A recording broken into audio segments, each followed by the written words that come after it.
पूतना का वध करने के उपरांत माँ यशोदा ने लाला को अपनी गोद में लिया, अपने घर के दूसरे दरवाजे से, मुख्य द्वार से नहीं, पिछले दरवाजे से उन्हें प्रवेश करवाया। गौशाला के गो चरण रज में ले जाकर के लिटा करके और माँ ने भगवान की नजर उतारी। नजर भी कैसे उतारी? कोई आपकी और हमारी तरह मिर्ची नहीं करे, हाँ इन्होंने के साथ मिर्ची करी, मिर्ची उतारी नहीं। गौ माता की पूंछ के बालों से जो है भगवान की नजर उतार करके गौ चरण रज में लिटा करके स्नान इत्यादि करने के बाद फिर नए वस्त्र धारण करवाया, नया श्रृंगार करवाया और फिर दूसरे दरवाजे से लेकर के घर में प्रवेश किया, ताकि अल्लाह भला जो भी हो सब पीछे के दरवाजे से यहीं रह जाए, अंदर घर के अंदर ना जाए। तो ऐसा भाव माँ यशोदा महारानी का रहा है। दुग्धपान इत्यादि करके भगवान को नींद लग गई, भगवान सो गए। देखती है कि भगवान को नींद में उबासी आई तो उबासी में देखा कि जैसे ही श्याम सुंदर का कन्हैया का मुंह खुला तो उस मुंह में, लाला के मुंह में क्या देखती है कि पूरा ब्रह्मांड, सूर्य आदि जो है 9 ग्रह नक्षत्र उसके मुंह में दिखाई दे रहे, पृथ्वी दिखाई दे रही है। पृथ्वी में फिर आर्यावर्त में भी मथुरा नगरी में भी फिर गोकुल का वो गांव, गोकुल के गांव में फिर वह नंद भवन, और नंद भवन में बैठी हुई वह नंद महारानी यशोदा। स्वयं को जब लाला के मुंह में देखा तो बड़ी आंखें चूंधिया गई, चकरा गई, घबरा गई कि अरे ये छोरा है कि कोई भूत है, कोई भूत है, ऐसा तो नहीं कोई अल्लाह भला करा करके मेरे जन्म ले ली। घबरा गई माँ, पसीना हो गया। भगवान ने देखा कि माँ डर जाएगी, इसलिए तुरंत झट वापस अपना मुंह बंद कर दिया। फिर बालकृष्ण श्याम सुंदर रोने लगे तो दूध पान करवा करके फिर भगवान को शयन करवाया। ऐसी अनेक अनोखी लीलाओं को करते हुए कन्हैया धीरे धीरे जो है बढ़ने लगे। 7 महीने के हुए नामकरण संस्कार के लिए उचित समय जान करके महाराज वसुदेव जी ने अपने कुल पुरोहित यादवों के गुरु महर्षि गर्गाचार्य को निवेदन किया, बुलाया और जो बात की वो वस्तु तस्तु वैसी की वैसी ही उनके सामने निवेदन करो। कहा है महात्मा ने कि गुरु सु कपट कदे नहीं की, सचिव वेद गुरु तीन जो और प्रिय बोले ही भय आस। यदि उनसे आपने कुछ छुपा करके, कुछ कपट करके पूर्ण रूपेण सत्य को यदि उजागर नहीं किया तो उसमें हमारी हानि है, उसमें हमारा नुकसान है, उसमें हम नुकसान में रहेंगे, घाटे में रहेंगे। तो गुरुदेव के सामने जाकर के वह सत्य जो था वो सत्य प्रकट कर दिया कि गुरुदेव आपको गोकुल प्रस्थान करना है और रोहिणी की संतान और साथ ही साथ यशोदा के लड़के का भी नामकरण संस्कार करना है। गर्गाचार्य जी ने कहा कि देखो वसुदेव जी, आपके कुल का तो मैं पुरोहित हूँ, तो आपके कुल पुरोहित होने के नाते आपकी संतान का नामकरण तो मैं कर सकता हूँ, लेकिन यशोदा के लड़के का नामकरण, बाबा नंद की संतान का नामकरण मैं कैसे कर सकता हूँ। वसुदेव जी ने कहा कि प्रभु आप तो सर्वज्ञ हैं, सब कुछ जानने वाले हैं, लेकिन फिर भी जो यशोदा का लड़का है वो भी मेरा ही लड़का है, वह देवकी की ही संतान है। सब घटना बता दी। इस प्रकार से भगवान आज्ञा से परमात्मा की ही प्रेरणा प्राप्त करके मैं अपने लड़के को यशोदा के यहाँ पर, यशोदा की लड़की को अपने यहाँ ले आया। सब घटना बता दी। आप कृपा करें और जाकर के इनका नामकरण संस्कार करें। गर्गाचार्य जी ने की उचित जान करके संध्या के समय, ताकि किसी को कामोकाम खबर ना चले कि गर्गाचार्य जी गोकुल आए। कहीं कंस को ये बात पता चल गई तो भंडा फूट जाएगा, पता चल जाएगा कि गर्गाचार्य जी वहां कैसे पहुंच गए। यादवों के कुलगुरु का गोकुल में क्या काम। तो संध्या के समय आए, नंद भवन में आकर के आपने महाराज महात्मा नंद से स्वागत सत्कार सम्मान आतिथ्य स्वीकार किया। रात्रि के समय गर्गाचार्य जी ने वो बात जो थी, वो सत्य जो था, वो उन्हें बता दिया कि महाराज मैं जो है यहाँ पर रोहिणी के लड़के का नामकरण संस्कार करने आया हूँ। वसुदेव जी ने मुझे रोहिणी के लड़के का नामकरण संस्कार करने के लिए भेजा है। तो बाबा नंद कहने लगे कि गुरुदेव आप इतनी कृपा करके जो मथुरा से यहाँ पधारे हैं, तो इतनी सी कृपा और कर दो। हम ठहरे अनपढ़ गवार, गाय ढाने चराने वाले, गाय बछड़े चराने वाले, हम ठहरे अहिर बाल, हमारे ना तो कोई कुल का पता, न कोई गुरु का पता है, न किसी महात्मा का पता, कुछ भी नहीं। आप कृपा करके आ ही गए हो, इतनी सी और कृपा करो कि रोहिणी के लड़के के साथ साथ यशोदा के लाल का भी जो है नामकरण संस्कार कर दो। गर्गाचार्य जी ने कहा कि महाराज देखो मैं नामकरण संस्कार तो कर दूं, लेकिन किस पौधे से? मेरा तो आपसे कोई संबंध नहीं, कोई सनातन नहीं, मैं किस औहदे से आपके लड़के का नामकरण संस्कार करूं? बाबा नंद कहने लगे कि संत तो दयालु होते, कृपालु होते हैं, एक छोटी सी प्रार्थना आप यदि स्वीकार कर ले तो बड़ी कृपा होगी। गर्गाचार्य जी महाराज तो मन ही मन में कह ही रहे थे कि मैं आया उसी के लिए, मैं आया तो उसी के लिए हूँ। प्रातःकाल शुभ मुहूर्त के अंदर गौशाला में, गौ माता की सन्निधि के अंदर, गो चरण भूमि में, गो चरण रज में, दोनों बालकों को, रोहिणी के बालक को और यशोदा के बालक को, दोनों लाल को लिटा करके वहां पर गर्गाचार्य जी ने नामकरण संस्कार की विधि को पूरा किया है। नाम पहले रखा गया रोहिणी के लड़के का, क्योंकि बड़े ये है, कहा कि यह संकर्षण भी कहलाएंगे, कोई इन्हें दाऊद भी कहेंगे, कोई इन्हें बलराम भी कहेंगे, बल में राम के समान होंगे इसलिए बलराम कहलाएंगे। आयुध अस्त्र होगा इनका हल, इसलिए इन्हें लोग हलदर भी कहेंगे। तो ऐसे अनेक नाम से विख्यात होंगे। कृषकों के अधीन, कृषकों के अधिपति, कृषकों के देवता होंगे, किसानों के कुल पुरुष होंगे ये, इसलिए इन्हें हलदर कहा जाएगा। लेकिन संसार में बलराम के नाम से, दाऊ के नाम से विख्यात होंगे। और जब यशोदा के लाल के नामकरण के संस्कार की बारी आई तो आपने कहा कि साहब ये तो जैसे जैसे काम करता जाएगा वैसे वैसे इसके नाम होते जाएंगे, लोग अपने आप इसके नामकरण संस्कार करते जाएंगे, लेकिन फिर भी संसार में यह कृष्ण के नाम से विख्यात होगा। भाव दिए हैं कि कोई कहे गोविंद, कोई गोपाला, मैं तो कहूँ सावरिया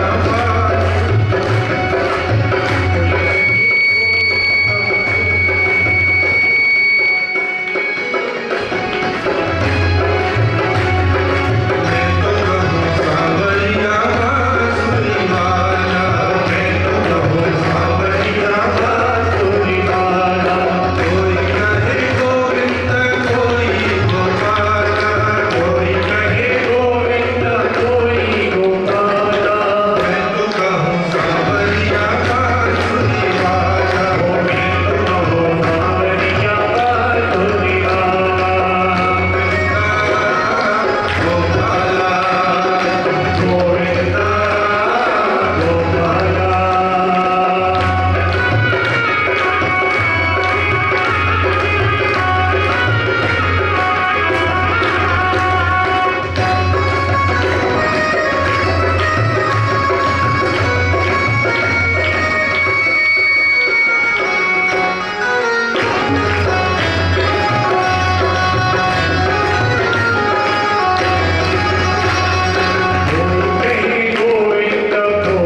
हमारे अनन्य भक्तों का आगमन हुआ है।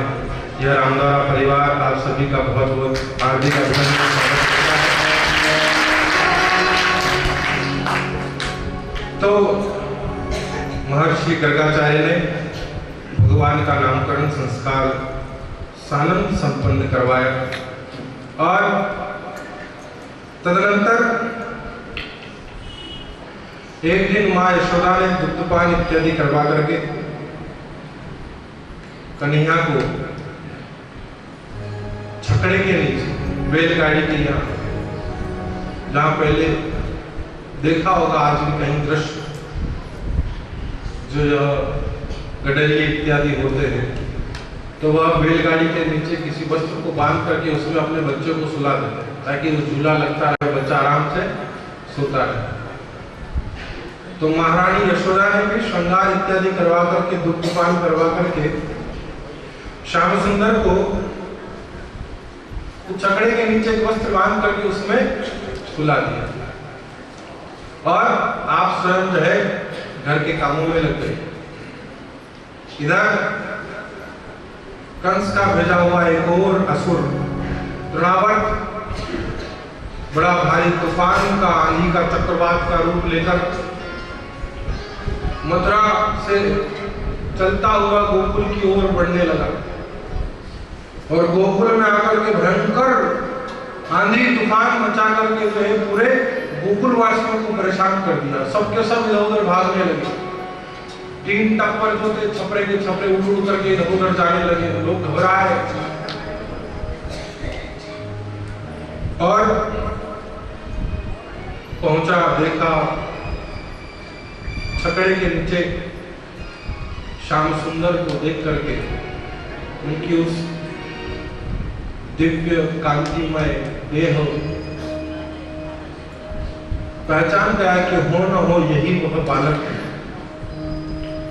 पूतना भी इसी गांव में आई थी और वापस लौट करके नहीं आई। तो मन में विचार करता है कि मैं इस छकड़े की धूली में प्रवेश करके इसे उलट दूंगा और यह बालक इसके नीचे दब करके मर जाएगा। और जैसे ही छकड़े में प्रवेश करके छकड़ा उलटना चाहता है, भगवान श्याम सुंदर ने अपना पैर, अपना चरण बाहर निकाला और एक छोटा सा जो है प्रहार, छोटी सी ठोकर जैसी छकड़े को दी।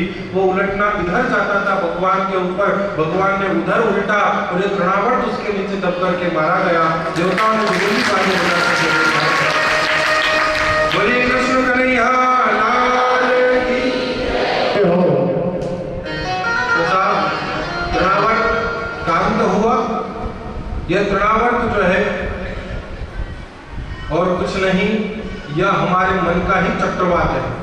जब व्यक्ति भगवान के भजन में, सत्संग में, मंदिर में हरिदर्शन के निमित्त जाता है तो यह मन रूपी तृणावर्त बार बार अपने आंधी से, अपने तूफानों से भगवान से विमुख करने का प्रयास करता है।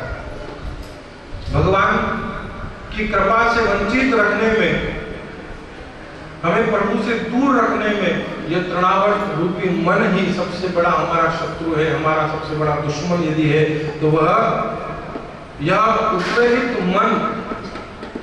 आप देखो, जल यदि शांत है, स्थिर है, ठहरा हुआ है तो उसमें अपना प्रतिबिंब साफ स्वच्छ दिखाई देगा। और अगर उसके अंदर तरंगे, हलचल पैदा कर दी जाए तो उस उद्वेलित जल के अंदर आप अपना प्रतिबिंब साफ सुस्पष्ट नहीं देख पाते। उसी प्रकार से आंदोलित, उद्वेलित मन में परमात्मा का प्रतिबिंब, परमात्मा का साक्षात्कार नहीं हो सकता है जब तक मन शांत नहीं है, सुस्थिर नहीं है, ठहरा हुआ नहीं।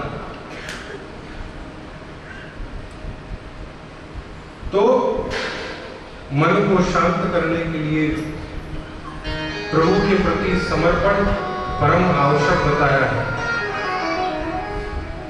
तृणावर्त का वध हुआ।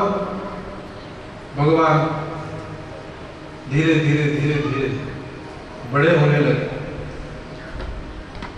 1-1.5 वर्ष की आयु और उसके साथ ही उनके घुटनों पर चलने का जो है क्रम प्रारंभ हो गया। घुटनों पर चलते हुए परमात्मा धीरे धीरे धीरे धीरे अपने आंगन में मां यशोदा, बाबा नंद को अपनी लीलाओं से आनंदित करते हुए नंद भवन में किलकारियां मारते हुए भांति भांति के खेल क्रीड़ाएं करते हुए समस्त गोकुलवासियों को आनंदित कर रहे हैं। यह ग्वाल बाल गोपियां किसी न किसी बहाने से, किसी न किसी कुछ न कुछ काम से हर रोज कुछ न कुछ नया बहाना लेकर के कन्हैया को, श्याम सुंदर को देखने के लिए आ जाते हैं। कभी कोई ग्वाल बाल आ रहे हैं, कभी कोई गोप आ रहे हैं, कभी गोपियां आ रही हैं। घर में वस्तु के होते हुए भी बहाना बना लेती है, कभी सास कभी बहू कि अरे वो वस्तु अपने घर में खत्म हो गई, तुम कहो तो जरा मैं जो है नंद भवन से, नंद महारानी से जाकर के ले आऊं।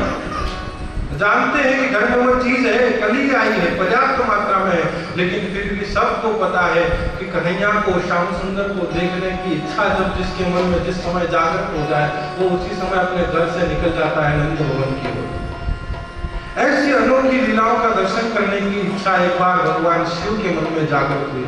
एकमात्र ऐसे आदिदेव है जिन्होंने भगवान के प्रत्येक अवतार का दर्शन लाभ लिया।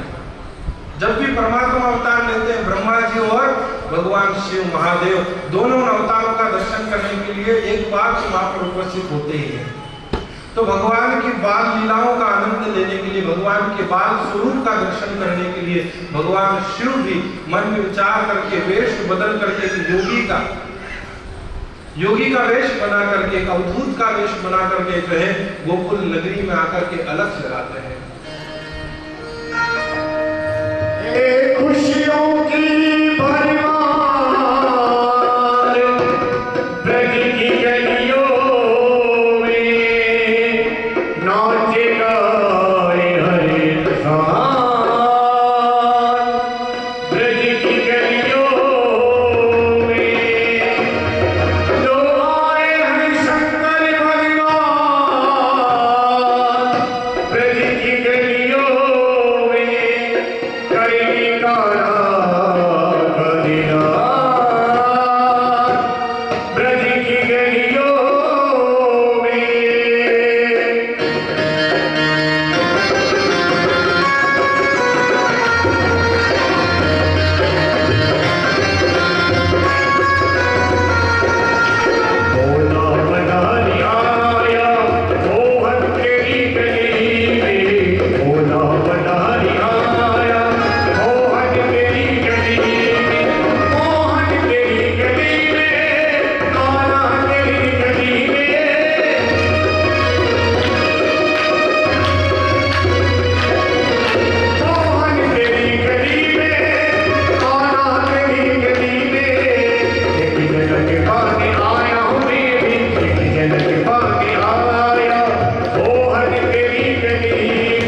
करने के लिए जैसे ही गोकुल में पहुंचे और जटाजूट से लिपटी हुई वह उनके शिरोवेश बागंबर ओढ़े हुए दिगंबरी वेश को बनाकर घर घर में अलग जगाते हुए, घर घर द्वार द्वार पर आवाज लगाते हुए, जिनके सिर पर जटाजूट के अंदर गंगा विराजमान है और सारे शरीर पर जिन्होंने भस्म लगा रखी है, ऐसे माँ यशोदा से कहा आकर के द्वार पर कि माँ मैया मैं तुम्हारे लाल को देखना चाहता हूँ, तुम्हारे लाल के दर्शन करना चाहता हूँ। पता नहीं तुम्हारे लाल की ऐसी महिमा, उसके रूप माधुरी के बारे में मैंने कई लोगों से सुना है कि बड़ा सुंदर है, बड़ा सावला सा, बड़ा सलोना सा। तो मैं भी उसकी रूप माधुरी का जादू मेरे सिर पर ऐसा सवार है कि मैं उसके दर्शनों को लालाई दूं, मुझे एक बार अपने लाल के दर्शन करवा दो।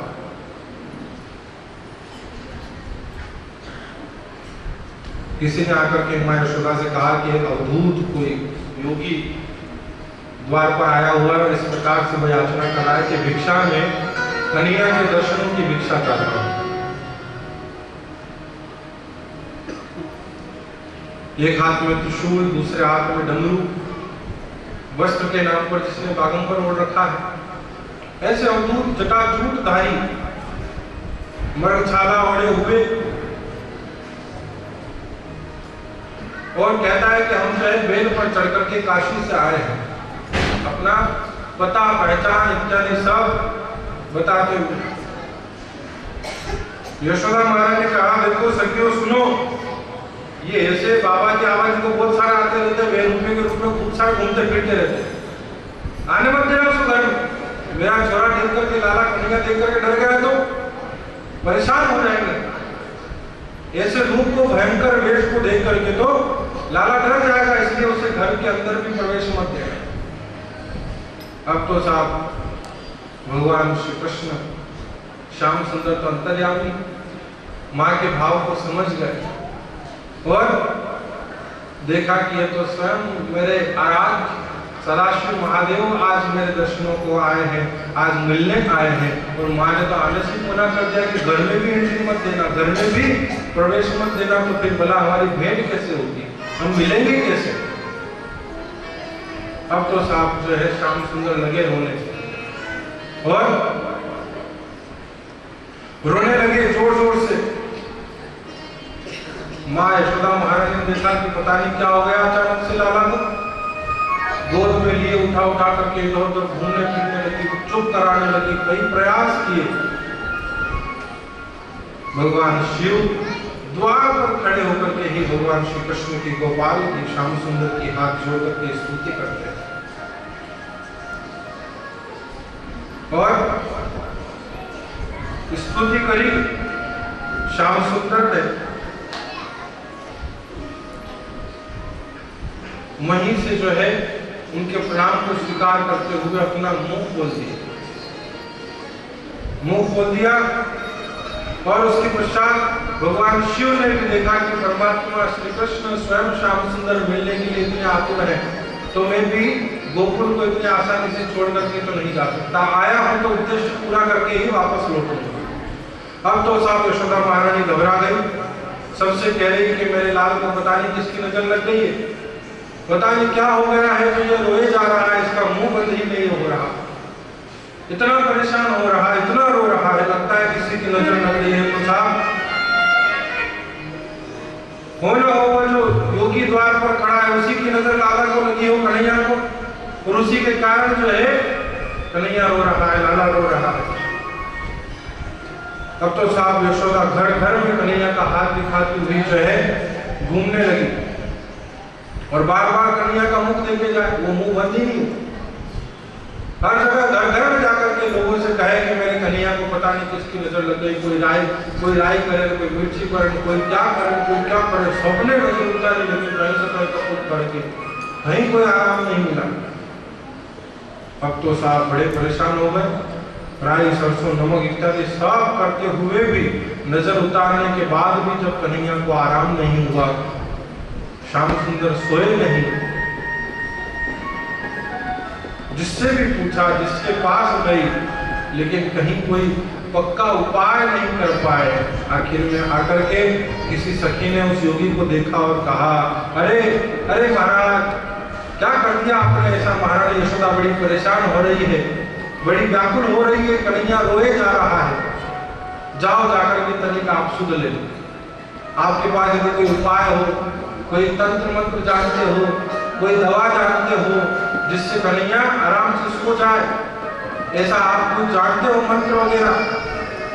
आशुतोष कहने लगे कि हो, संसार के जितने भी मंत्र हैं, साबर मंत्र जाल जिन सिर जा, ये स्वयं मेरे द्वारा बनाए हुए तंत्र मंत्र का सबका प्रणेता स्वयं मैं हूं। पहुंच गए भगवान शिव। नंद महारानी ने देखा, क्षमा प्रार्थना करते हुए श्री कृष्ण श्याम सुंदर को लाकर के आपकी झोली में रख दिया।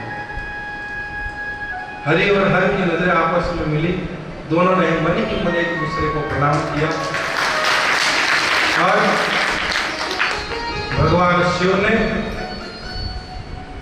कन्हैया के शरीर को हाथ लगाते हुए राई नमक से उनकी नजर उतार करके भगवान को एक टोटका कर दिया, ताकि माँ के मन को शांति मिल जाए कि हाँ साहब, बाबा जी बड़े समझदारी है, बड़े जानकार है। और भगवान की नजर उतार दी, कन्हैया झट चुप हो गए। अब तो यशोदा महारानी बड़ी प्रसन्न हुई, अरे वाह वाह महाराज, आपने मेरे शरीर की रक्षा कर ली, आपने मेरे लाल के प्राण बचा लिए। अब तो जब भी कुछ ऐसा हो, जब लाल को नजर लग जाए, जब ये रोए, जब बीमार हो, कुछ भी हो, आप दया करके तुरंत सीधे जब भी याद करूं, आप मेरे घर पधार जाना। भगवान महादेव कहने लगे कि कन्हैया तुम्हारा जो लाल है, ये श्याम सुंदर, ये जब भी मुझे स्मरण करेगा, इसके प्रति मेरा ऐसा अनन्य प्रेम है, ऐसा अनुराग है कि ये जब याद करेगा तब मैं इसके पास तुरंत दौड़ा चला आऊंगा। ऐसी खाऊं। भगवान शिव दर्शन करके कृतार्थ हुए हैं। महारानी यशोदा और बाबा नंद ने पूर्ण रूपेण आतिथ्य सत्कार करके भगवान शिव को योगी रूप में जो आपके भवन में पधारे थे विदा किया है सत्कार पूर्वक। और कन्हैया धीरे धीरे चलने लगे, घुटनों के बल से अब वह कदम ले लिए। तो नन्हे नन्हे कदमों से भगवान के वह पैरों में बांधे जाने वाली नुपुर की ध्वनि को सुनकर के यह बाबा नंद महारानी यशोदा बड़े आनंदित होते। अब बचपन से ही जिसको माखन मिश्री का दूध, दही, छाछ का बड़ा शौक, वह जिसकी कोई कमी भी नहीं, 9 लाख गायें जिसके घर में दूध देती हो, तो वहां दूध, दही, घी, मक्खन की क्या कमी होती? 9 लाख गायें बाबा नंद के यहाँ पर दुधारू थी। बिना दूध देने वालों की तो संख्या ही नहीं, दूध देने वाली गायें ही 9 लाख में थी। ऐसे बड़े तो साहब, फिर भी अब जिसके घर में बहुत ज्यादा हो ना, तो उसके अंदर कोई ना कोई तो कुछ न कुछ तो शरारती खुरापात के लक्षण आ ही जाते हैं। तो घर में होते हुए भी ये जो है श्याम सुंदर घर के बाहर जाकर के इधर उधर गोपियों से, ग्वाल बालों से मक्खन, छाछ इत्यादि का भोग लेने के लिए उनसे कहा करते कि भैया तुम अपने अपने घरों से लाकर के जो है मक्खन इत्यादि, छाछ इत्यादि लाकर के मुझे जो है खिलाया करो। सब कहते कि अरे तुम्हारे घर में तुम्हारे पिताजी की यहाँ 9 लाख गाय दूध दे रही है, फिर भी तुम कहते हो कि हमारे घर से लाकर के खिलाओ। श्याम सुंदर कहते हैं कि घर में तो बहुत सारा है, बाबा नंद के तो यहाँ खूब है, अथाह है, अपार है, कोई कमी नहीं, लेकिन फिर भी वो एक जैसा रोज का रोज उसी कपिला गाय का मक्खन खा खा करके मैं बोर हो गया हूँ, तो जरा स्वाद पलटा हो जाए, इसलिए तुम लोगों से कहता हूँ लाओ। अब तो सारी गोपियां जो है ये श्याम सुंदर के लिए छाछ, दही, मक्खन इत्यादि लाती, तो ऐसे नहीं देती। कन्हैया को कहती, कन्हैया थोड़ा से जरा ठुमके लगा के दिखाओ, थोड़ा नाच के दिखाओ, जरा कमर हिला के दिखाओ, तो हम तुमको छाछ दे, तब हम तुमको दही दे, तब हम तुमको मक्खन दे। अब साहब भगवान श्याम सुंदर छोटे से बालक 2 साल के छोटे से कन्हैया श्याम सुंदर उन गोपियों के भाव को, उन गोपियों के प्रेम को वो छाछ के लिए वह कन्हैया ठुमके लगाए, वो कन्हैया नाचे, वो कन्हैया कमर हिलाए। महात्माओं ने उस दृश्य को अपने शब्दों में, अपने भावों में वर्णन करते हुए कहा है कि शेष गणेश महेश दिनेश सुरेश हूँ जाहि निरंतर ध्यान। जिसका स्मरण, जिसका ध्यान शेष जी भगवान स्वयं आदिदेव महादेव किया करते हैं, गणेश जी स्वयं सूर्य और देवराज इंद्र जिसका नाम स्मरण किया करते हैं, जाहि अनादि अनंत अखंड अछेद अभेद और सुवेद बतावे, जिसकी महिमा का पार नहीं पाया जा सकता है। निगम भी जहां पर, वेद भी जहां पर न इति कहकर के चुप हो जाते हैं, मौन धारण कर लेते हैं। और नारद से सुख व्यास रटे, जिसका नाम महर्षि देवर्षि नारद और स्वयं भगवान वेदव्यास अपने 17 पुराणों में जिसका वर्णन करते हैं, नारद से सुख व्यास रटे और पचिहारी तय पुनि पार न पावे। सबके सब उसके नाम की, उसके रूप की, उसके ध्यान की, उसकी महिमा का पार पाने के लिए पच गए, लेकिन फिर भी उसके पार नहीं पा पाए। वही ब्रह्म, वही परमात्मा, वही योग योगेश्वर आज ताही अहीर की छोहरिया छचिया पर छाछ पे नाच नचावे। उसी ब्रह्म को, उसी परमात्मा को, उसी लीला पुरुषोत्तम को यह अहीर की छोरिया जो बिना पढ़ी लिखी अपने सकोरे भर की छाछ के लिए अपने इशारों पर नचा रही है कि कन्हैया जरा नाच के दिखा, फिर छाछ मिलेगी। ऐसे भगवान की भक्ति के विलक्षण भाव रहे हैं। उस भक्ति को अविचल निश्चल प्रेम के पीछे परमात्मा जो है भक्तों के आगे, भक्तों के इशारों पर नाचना भी स्वीकार किया। श्याम सुंदर ऐसी अनोखी लीलाओं को, उन लीलाओं के द्वारा गोकुल वासियों को बड़ा आनंद प्रदान कर रहे हैं। जब वो ग्वाल बाल सभी बड़े आनंद के साथ में कन्हैया की एक एक लीला को देख करके बड़े प्रमुदित होते, बड़े प्रसन्न चित्त होते। और एक दिन श्याम सुंदर श्री कृष्ण को दुग्धपान करवाने के उपरांत जब नींद आ गई तो मां ने देखा कि लाला सो गया है, तो मैं अपना घर का दूसरा काम देख लूं। घर का काम करने लगी मैया और घर का काम करते करते थोड़ी देर में कन्हैया फिर उठ गए। माँ ने फिर जाकर के संभाला, फिर दूध पान इत्यादि करवाया। इतनी देर में याद आया कि अरे काम करते करते मैंने जो है चूल्हे के ऊपर दूध चढ़ाया था गर्म होने के लिए। दूध भी कोई ऐसी वैसी गाय का नहीं, कपिला गाय का दूध है जो कन्हैया को बड़ा प्रिय है। एक ही गाय का दूध सबसे ज्यादा कन्हैया को भाता हुआ है, कपिला।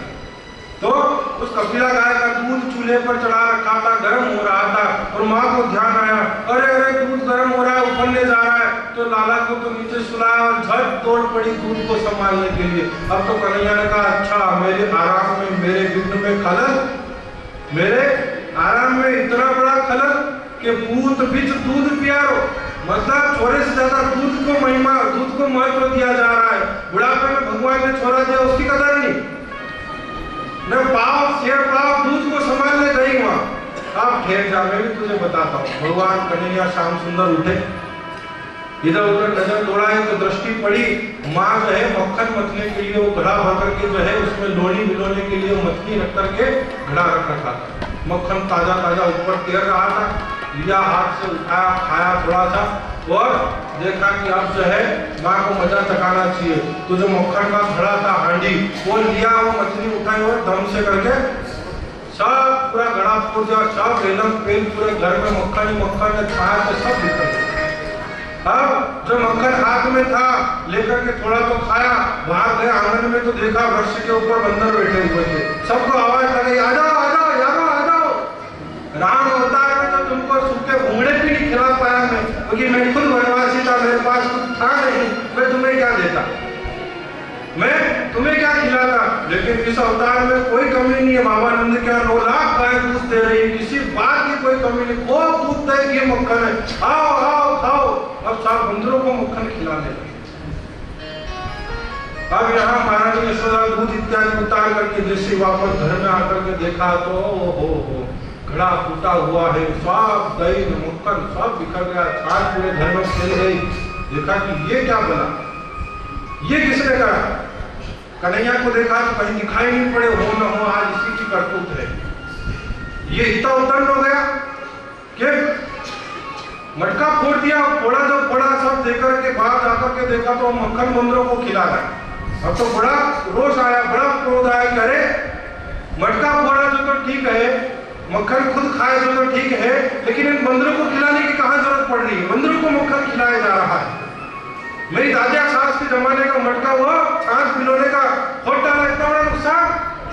फिर जाके तुझे मैं तो सबक सिखाती हूँ। भगवान ने देखा अरे आप तो मार पड़ी, भगवान यहाँ से श्याम सुंदर वहां से दौड़ लगा देते।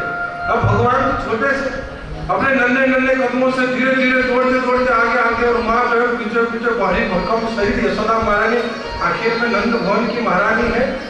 दूध दही घी खा करके खूब शरीर हस्त पुष्ट मोटा ताजा भारी भरकम काया। अब साहब वो दौड़ना जो है थकाने वाला हो गया, श्याम सुंदर हाथ ही नहीं लगे। अब यशोदा महारानी दौड़ते दौड़ते थक गई, पसीने से पूरी तरबतर हो गई, सांस फूलने लगी। भगवान श्याम सुंदर ने देखा कि दादा सांस फूल गई, पता चला हार्ट अटैक हो गया तो, हाँ बीपी ऊपर नीचे हो गया तो कौन संभालेगा, अभी ब्लड प्रेशर बढ़ जाएगा तो हाथ देने पड़ जाएंगे। महाराज नंद बाबा कहीं मीटिंग में कहीं सभा में गए हुए थे। भगवान ने देखा कि अगर ज्यादा परेशान कर लिया तो आफत आ जाएगी अपने ही माथे, और ज्यादा भगाओ मत, ज्यादा सताओ मत। तुरंत वहीं खड़े हो गए। नंद महाराज ने झट जाकर के पकड़ा कि अच्छा आज तुझे सबक सिखाती हूँ, पहली गलती और पहली गलती पर तुझे अगर अपराध की सजा नहीं दी गई तो तू आज तो मटका फोड़ा है, कल पता नहीं पूरा घर के सामान बेच जाए बाजार में, कोई भरोसा थोड़ी।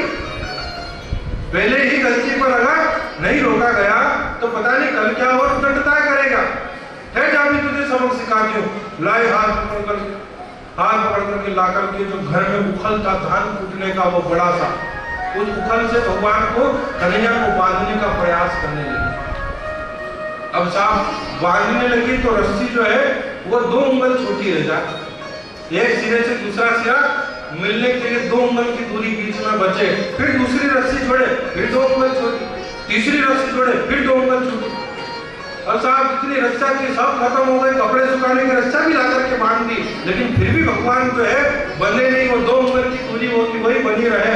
आखिर में हार गए कि ये अल्लाह भला के भूत है कि मेरा भूत है क्या ये है कौन, बांधने में नहीं आ रहा, इतनी सारी रस्सा खत्म हो गई पूरे नंद भवन की, फिर भी बनता नहीं, बड़ी विचित्र लीला। भगवान ने कहा मैया जीव मुझे पुरुषार्थ से नहीं पा सकता, केवल प्रेम से प्राप्त कर सकता है। प्रेम के प्रकट होए में जाना, जब प्रेम से पूर्ण रूपेण समर्पण से जीव अपने पराक्रम पुरुषार्थ से थक जाए और मेरे प्रति समर्पण कर दे, हथियार डाल दे, सरेंडर कर दे, तब जाकर के मैं बंधन में आता हूँ। जब माँ हार गई तब भगवान ने बंधन स्वीकार किया। माँ तो कृष्ण कन्हैया को श्याम सुंदर को बांध करके चली गई, और इधर भगवान ने देखा कि वाह माँ अपने काम में लग गई, अपन अपना काम कर। अब वो श्याम सुंदर जो है उस उखल को खींच करके घसीट करके जोर लगा के हईसा करते करते खींच खाच करके जो है आंगन से बाहर ले आए। आंगन से बाहर लाकर के 2 बड़े बड़े विशाल वृक्ष जो है बाबा नंद के भवन के पृष्ठ भाग में थे, कई सदियों से वर्षों से खड़े बड़े बड़े विशाल अट्टहास करते हुए वो वृक्ष, उनको देख करके भगवान श्याम सुंदर ने उनके बीच में से निकलना चाहा। आपने बीच में प्रवेश किया तो इतनी ही दूरी थी कि श्याम सुंदर निकल पाए, उखल पीछे फंस गया, उखल पीछे ही फंस गया। भगवान ने थोड़ा जोर लगाया, भगवान का जैसे ही जोर लगाना हुआ और जोर लगाते ही वो उखल के साथ साथ दोनों वृक्ष धड़ाम करके एकदम गिर गए, दोनों वृक्ष गिर पड़े। 2 दिव्य विभूतियां निकली है। भगवान का स्तवन करके दर्शन करके परमात्मा की स्तुति करके जो है आपने वहां से देवलोक को प्रस्थान किया है। महाराज परीक्षित ने पूछा कि भगवान ये कैसी दिव्य लीला कि वृक्ष और दिव्य शरीरधारी। भगवान सुखदेव जी ने कहा कि राजन यह वृक्ष जो है कुबेर के पुत्र थे, धनाध्यक्ष के पुत्र थे, धनपति के, नलकुबर और मणिग्रीव। नारद जी को देख करके प्रणाम नहीं किया तो भगवान ने क्रोध में आकर के इन्हें श्राप दे दिया, कह रहे महात्मा को संत को देख करके प्रणाम नहीं किया और फूट की तरह खड़े रहे, जाओ वृक्ष बन जाओ। क्षमा प्रार्थना करी, नारद जी के चरणों में जाकर के गिरे। नारद जी ने कहा कि कृष्ण रूप में भगवान जब अवतरित होंगे तब स्वयं उलूखल बंधन लीला से जो है तुम्हारा उद्धार करेंगे और तुम वापस पुनः अपने देव यक्ष शरीर को प्राप्त हो पाओगे। तो भगवान ने यहाँ यमलार्जुन के उस वृक्षों का उद्धार करके जो है वापस कुबेर पुत्रों को धन्य किया है, उनको सदगति दी है, उन्हें मोक्ष दिया है। इस प्रकार की भगवान की अनेक अनूठी लीलाओं का प्रसंग आप हम सभी श्रवण कर रहे हैं। समय का संकेत हुआ है कि साहब जलपान की व्यवस्था के लिए कुछ देर का विश्राम दिया जाए, तो हम उस विश्राम के उपरांत आपसे पुनः भेंट करेंगे और भगवान की ऐसी अनुपम लीलाओं का श्रवणपान का लाभ वापस लेंगे। बोलिए कृष्णचंद्र भगवान सद्गुरु देव की। मेरा छोड़ दे दुपट्टा नंदरा, सवेरे दही लेके आओगी। मेरा छोड़ दे दुपट्टा नंदरा, सवेरे दही लेके आओगी। कंस चाणूर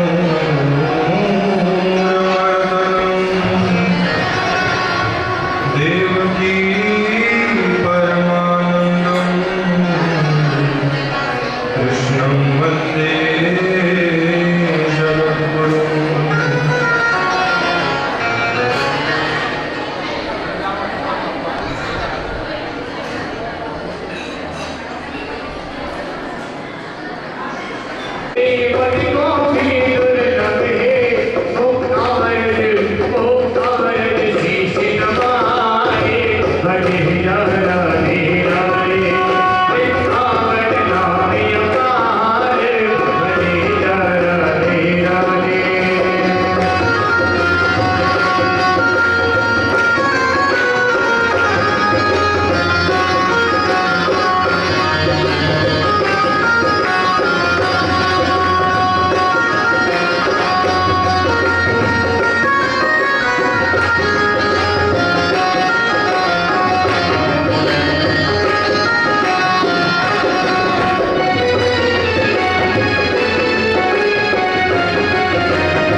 उन सभी उत्पातों से,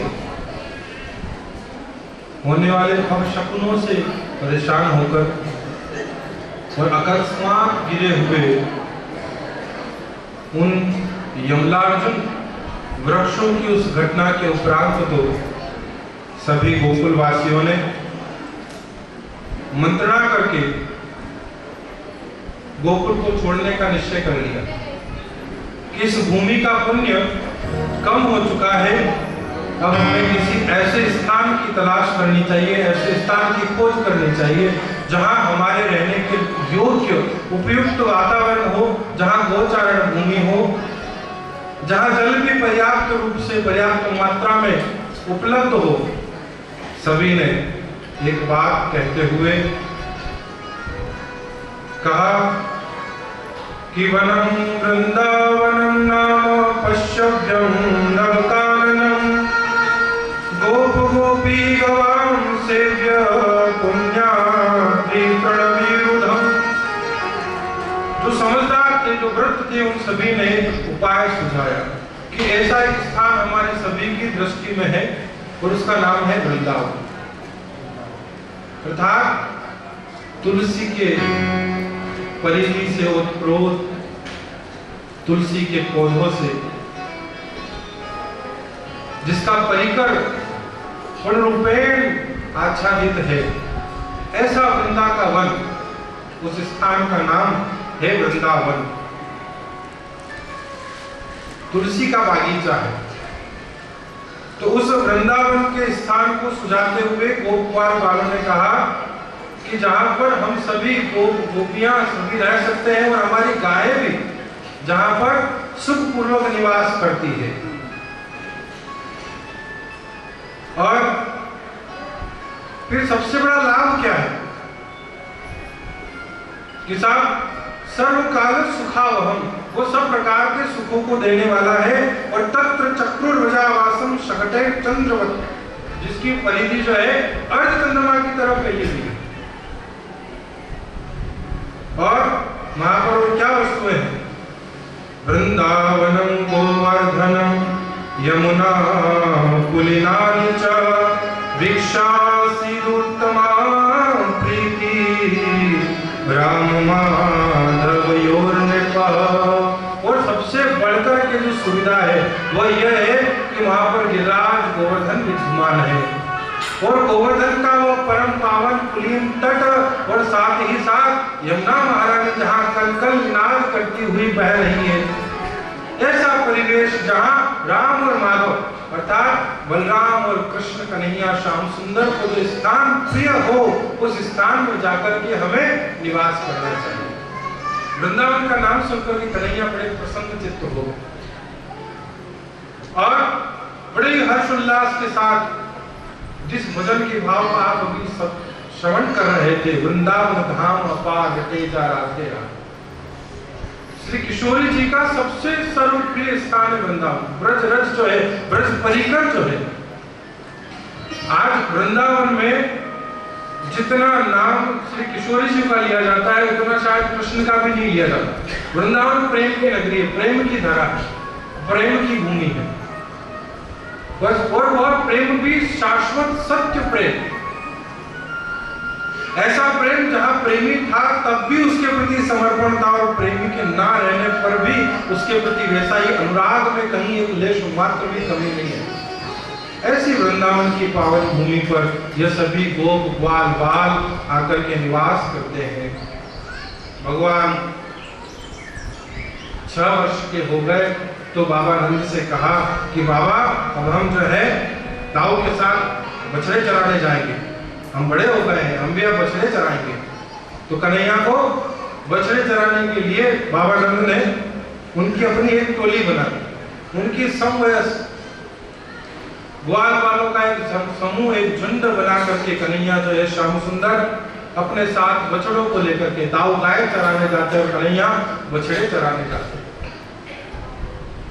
और जब ये बछड़े चराने जाते तो ये गोपिकाएं, ये ग्वालिनियां श्याम सुंदर के विरह में उनकी प्रतीक्षा में हर रोज इंतजार करती। जब श्याम सुंदर पहले तो जब कन्हैया घर में रहते थे तो जब चाहे तब जाकर के दर्शन कर लिया करती थी। जब इच्छा हुई तब झट दौड़ करके नंद भवन पहुंचे और कन्हैया का जो है दीदार कर लिया। लेकिन अब कन्हैया जो है दिन भर बछड़े चराने के लिए वन में चले जाते तो ये गोपियां, ये गोप ग्वाल बाल, ये सखा मित्र इत्यादि सभी जो कन्हैया के साथ नहीं होते थे वह कन्हैया के आने का दिन भर इंतजार किया करते कि कन्हैया जब लौट करके आएगा, जब शाम को वह श्याम सुंदर संध्या के समय धूल धूसरित अपने वेश से गायों के खुरों से उड़ती हुई धूल को अपने शीर्ष पर रखते हुए चढ़ाते हुए जब कन्हैया अपने उस झुंड को लेकर बछड़ों के सहित अपने सखाओं सहित बंसरी बजाते हुए मधुर मधुर मुस्कान बिखेरते हुए वापस जब वृंदावन धाम आए तब हम उसकी उस रूप माधुरी के दर्शन को करके उसका लाभ लेकर के उसका पान करके स्वयं का जीवन धन्य करें। और ऐसे नित्य प्रति की लीलाएं कन्हैया करते रोज उन्हें आनंद देते। तो यह गोपियां, ये ग्वाल बाल, ये ग्वालिनियां कहती कन्हैया कभी हमारे घर भी माखन खाने आ जाया करो। जब छोटे थे तब तो एक छचिया पर छाछ के लिए भी नचाती थी और कन्हैया बड़े हो गए, दर्शन दुर्लभ हो गए। जो सुलभता थी वह सुलभता आज, वह सौलभ्य आज जब नहीं मिलने लगा तो यह आगे होकर के निवेदन करती है कि कन्हैया कभी मेरे घर भी माखन खाने आओ, कभी हमारे घर भी दूध दही घी छाछ का भोग लगाने आओ, कभी आरोप ले आओ, कभी हमारी सेवा भी स्वीकार करो। भगवान कहते हैं कि समय आएगा तब मैं तुम सबकी सेवा भी स्वीकार करो। लेकिन साहब वो जो है उसका स्वभाव बड़ा टेढ़ा, बड़ा नटखट है। एक नाम भगवान का बांके बिहारी भी, बड़ा बांका है, स्वभाव से बड़ा टेढ़ा है। तो ऐसे इन गोपियों के उस व्यवहार को एक तरफ तो ये कहे भी सही, बुलाए भी सही, और दूसरी तरफ यदि कन्हैया पहुंच जाए चोरी छिपे माखन चोरी करने के लिए घर में, तो उलाहने देने के लिए रोज महारानी यशोदा के घर पहुंच करके शिकायत भी करे। अरे यशोदा, बुढ़ापे में एक छोरा हुआ, लेकिन उसको भी कुछ ढंग के लक्षण तूने नहीं दिए, ढंग से सिखाए नहीं, संस्कार नहीं दिए। घर में दूध दही की कमी है क्या, जो हमारे घर में आकर के चोरी किया करता है? हमारे घर में आकर के जो है कभी मक्खन के बर्तनों को फोड़ डालता है, कभी बच्चों को छोड़ देता है। भगवान ने अपना पूरा एक ग्रुप बना रखा था। अभी जैसे व्हाट्सएप ग्रुप बनते हैं, ऐसे भगवान का भी एक अपना ग्रुप था, एक अपना दल था। भगवान ने नाम रख रखा था चोर विद्या प्रचार मंडल। ग्रुप का नाम था चोर विद्या प्रचार मंडल। हाँ सब, जिसको कहा गया है, जिसकी स्तुतियां की है वेदों ने कि वने वसंतम नवनीत चोरम गोपांग नानाम चितपूर्ण चोरम अनेक जन्मार्जित पाप चोरम और चोरा प्रगण्यम शिरसा नमामि। जिसको चोरों का सरदार कहकर के, शिरोमणि कहकर के जिसका वंदना की है, जिसका स्तवन किया है, तो साहब वो अगर अपने मंडल का नाम ये भी रखे तो क्या रखेगा? चोर अपने ग्रुप का नाम चोर विद्या प्रचार मंडल ही रखेगा। तो साहब ऐसा एक ग्रुप बना करके कन्हैया जो है अपनी नटखट, अपनी शैतानियों से पूरे वृंदावन वासियों को आनंदित करते रहते थे। कुछ हथियार प्रमुख, कंचे, गोखरू, कांटे, ये सब इनके अपने ग्रुप के हथियार थे कि जब अपन चोरी करने जाए तो कोई पकड़ने आए तो रास्ते में कांच के कंचे फेंक दो, फिसल कर गिर पड़ेगा। गोखरू फेंक दो, उलझ जाएगा। कांटे फेंक दो, निकालने में व्यस्त हो जाएगा और अपन भाग करके निकल जाएंगे। अब साहब कन्हैया जो है आए दिन किसी न किसी के घर में माखन चोरी करे, न कभी बर्तन भांडे फोड़ दे, न कभी क्या कर दे। इतने नटखट, इतने शैतान है कि साथ में घर में अगर कोई आदमी सोया हुआ हो तो सोए हुए आदमी को जो है वहां जाकर के उसकी मूंछें बना दे। हाँ, कभी कोई गोपी सोई हो तो उसकी जाकर के दाढ़ी मूंछें बना करके भग जाए। रोज नित नवीन शैतानियां, नित नवीन नटखट लीलाएं। सब वृंदावन की ये गोपिकाएं, ये ग्वाल बाल, ये अहिरियां जा करके महारानी यशोदा से शिकायत करे कि तुम जो है अपने बेटे को संभाल करके नहीं रखती हो, इसका ध्यान नहीं रखती हो, ये रोज नित नवीन शिकायत है। महारानी यशोदा परेशान हो गई कि ये छोरा है कि क्या है। रोज की रोज नई शिकायत है, हताश परेशान हो गई। एक दिन उन गोपियों से कहा कि देखो गोपियों, तुम्हें तो जो है मेरा कन्हैया, मेरा श्याम सुंदर ही दिखता है, जब देखो तब इसकी शिकायतें करती रहती हो, कोई सबूत तो है नहीं तुम्हारे पास। मैं कैसे मानूं कि तुम्हारी कही हुई बात सच है? मैं कैसे मानूं? तुम इसको पकड़ कर ले आओ, सबूत के तौर पर इसे चोरी करते हुए रंग के हाथ पकड़ करके मेरे सामने लाओ तो मैं तुम्हारी बात का विश्वास करूं। ये बड़ी मुसीबत। गोपियों ने देखा कि अब क्या किया जाए। ये सब परम प्रवीण है, परम चतुर है चोरी करने में। इस हाथ से चोरी करे तो इस हाथ को पता नहीं लगने दे। ऐसे परम प्रवीण चतुर है सबके सब चोरी करने में, इनको कैसे पकड़ा जाए? तो सब ग्वाल बाल गोपिकाओं ने मिलकर के जो है युक्ति निकाली कि जैसे ये चोरी करने के लिए आए तो अपने काम करो कि जितने भी मटकियां हैं, जितने भी मक्खन के बर्तन हैं, जो छीके हैं, उन छीकों पर एक घंटी टांग दी। एक घंटी टंग जाएगी तो जैसे ही कोई आकर के हाथ लगाएगा, घंटी बजेगी, तुरंत पता चल जाएगा कि चोर आ गए, तुरंत पता चल जाएगा कि चोर आ गए। अब तो साहब जब ये बात पता चल गई, श्याम सुंदर ने कहा कि मित्रों अपना तो सब प्लान चौपट हो जाएगा, कहीं चोरी करने की नहीं रहेंगे, कहीं किसी के घर में नहीं जा सकते। सबने अपने अपने घरों में जो है छीकों पर घंटियां टांग दी। अब कोई हाथ लगाए तो घंटी बजे।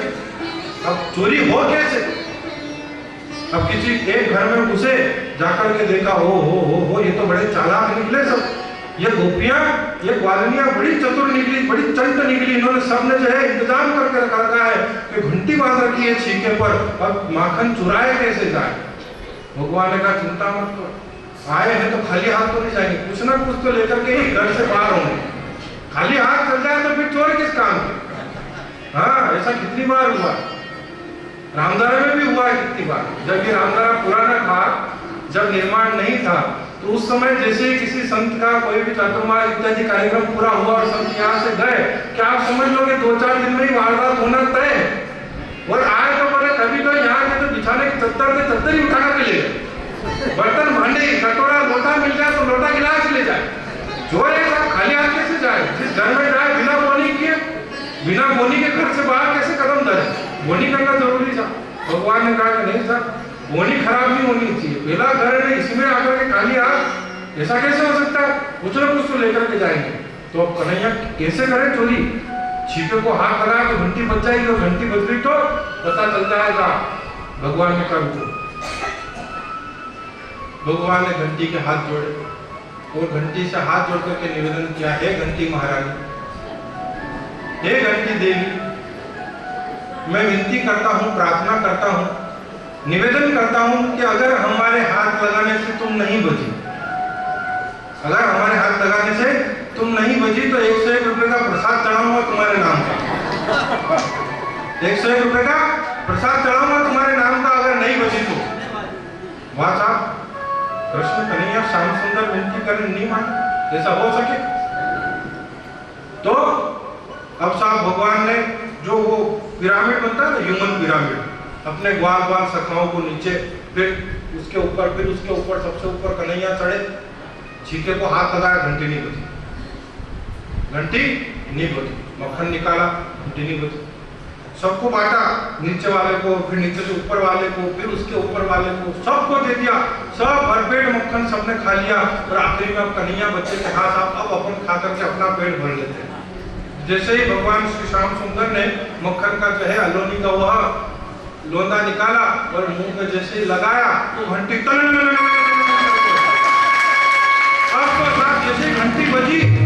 जैसे घंटी बजी वो गोपियों को पता चल रहा, अरे चोर पकड़ो। और जो नीचे वाले थे ना साहब, ये तो क्या हुआ कि सब के सब नीचे के नीचे खिसक लिए, सब नीचे से ही गायब, कोई खिड़की से ना कोई दरवाजे से, कोई छप्पर के ऊपर से भाग करके सब के सब नजारा। अब कन्हैया वहां छीटा पड़ करके ऊपर के ऊपर ही लटक गए साहब श्याम सुंदर, अब वहां छीका पकड़ कर लटके हुए हैं। अब भगवान ने गुस्सा किया, घंटी तुम बजी तो बजी कैसे, मैंने तुमसे इतनी प्रार्थना करी, तुम्हें 101 रुपए के प्रसाद का जो है मैंने चढ़ावा चढ़ाने की मन्नत भी मांग ली, फिर भी तुम बची। घंटी कहने लगी, श्याम सुंदर गलती मेरी नहीं, अपराध मेरा नहीं है। देखो आपने मन्नत करी कि मत बजना, तो देखो मैंने अपनी पूरी मन्नत भी पूरी करी, आपका संकल्प, आपका जो मन्नत थी, आपकी मनोती को मैं उसका मान रखा है। कैसे कि देखो आपने हाथ लगाया छीको के मैं बची नहीं बची, फिर आपने उसमें जो मक्खन निकाला मैं बची नहीं बची, फिर आपने सब अपने ग्वाल वालों को, अपने सखाओं को, अपने मित्र मंडलियों को मक्खन खिलाया मैं बची नहीं बची। अरे तो जब तो नहीं बची लेकिन मैंने खाया तब क्यों बची। उसने कहा ठाकुर जी आप कैसी बात करते हो, भगवान को भोग लगाया तो घंटी बजाना चाहिए कि नहीं बजाना चाहिए। तो आपने भोग लगाया, आपने मक्खन आरोगा और तब मैं नहीं बजती तो फिर कैसे काम चलता। ठाकुर जी को भोग लगाते समय घंटी बजाना चाहिए, इसलिए मैं बजी। भगवान ने कहा 101 रुपए की प्रसाद कैंसल, 101 रुपए की प्रसाद कैंसल। अब तो साहब नीचे उतारा, कन्हैया को पकड़ करके हाथ, जो थी ललिता सखी, बड़ी चंड, बड़ी चतुर, बड़ी चालाक, ले गई कन्हैया को पकड़ कर, श्याम सुंदर का हाथ पकड़ करके ले गई, खींचते ले जा रही है रास्ते में। भगवान ने देखा कि आज तो फंसे बुरे, आज अगर मैया के सामने ले गई तो बड़ी मार पड़ेगी, अब इससे छूटे तो छूटे कैसे, इससे छूटे कैसे। भगवान ने तरकीब नंबर 13 निकाली कि हाँ कुछ ना कुछ तो करना पड़ेगा। रास्ते में चलते इससे कहा कि देखो और जरा सुनो तो सही, देखो तुम्हारे हाथ कितने कठोर, काम कर करके खेती बाड़ी के कामों में रत रहने से तुम्हारे हाथ ऐसे कठोर हो गए हैं, मैं बेचारा मक्खन जैसा नरम मुलायम, मेरा शरीर, मेरा हाथ दुखने लगा है तेरी पकड़ से, मेरा हाथ दुखने लगा है। देखा तो वाकई में हाथ में लील पड़ गई साहब कन्हैया के। तो श्याम सुंदर ने कहा कि जरा एक काम कर, तू मुझे ले जा, मना नहीं है, माँ के सामने ले जा, तू मेरी मार पड़वा, तू मेरी डांट पड़ा, कोई मना नहीं, लेकिन एक काम कर, कि तेरे हाथ की पकड़ से मेरा हाथ दर्द होने लगा है, तो ये हाथ छोड़ करके मेरा ये दूसरा हाथ पकड़ ले, ये हाथ छोड़ करके दूसरा हाथ पकड़ ले। भगवान ने इतना कहा, उसने कहा हाँ बात तो सही है, छोरा बेचारा जरा सा बच्चा है, तो मैं तो जो है मोटी ताजी हट्टी कट्टी खेती के काम कर करके हाथ धो गए बाटे जैसे, तो ऐसे कठोर हाथों से इसकी नरम नरम काया मक्खन खा खा करके ये खुद ही मक्खन जैसा हो गया है, तो इसके शरीर में दर्द तो हो रहा होगा, हाथ वाकई में दुख रहा होगा। अब उसने हाथ बदलने के लिए जैसे वो हाथ छोड़ा, श्याम सुंदर ने इस हाथ को छुड़वा करके जो दूसरा हाथ पकड़वाया था, सामने से एक व्यक्ति आ रहा था, आनंद फानंद में उसका हाथ पकड़ा दिया, उसका हाथ पकड़ाया और कन्हैया तो पीछे से जो है मुंडो ग्यारह हो गए, रवाना गायब, गलियों में होते हुए अपने घर में जाकर के बैठ गए, घर में जाकर के बैठ गए। और इसको पता नहीं कि ये हुआ क्या है, ये तो उसी धुन में है कि बस आज तो ले जाऊंगी, आज तो मार पिटवाऊंगी, ले गई खींचते खींचते। अब वो व्यक्ति भी क्या बोले, श्याम सुंदर ने इशारा कर दिया पहले तो चार खड़ी को बाप बोले नहीं। अब वो आदमी पीछे पीछे हो लिया, अब साहब वो पीछे पीछे जा रहा है और यह पहुंची ललिता, वहां जाकर दूर से चिल्लाने लगी, यशोदा, अरे ओ यशोदा, अरे बाहर निकल। कौन है सुबह सुबह सिर खाने वाला? यशोदा ने कहा क्या है, क्यों चिल्ला रही है, क्यों चिल्ला रही है? देख आज तेरे लाल को मैं अपने हाथों से रंगे हाथ पकड़ लेके लाई हूँ, ये मेरे घर में आया था वापस चोरी करने के लिए, देख देख आज मैं लेकर के आई हूँ। अब तो साहब यशोदा ने मन में विचार किया, वो तुम्हें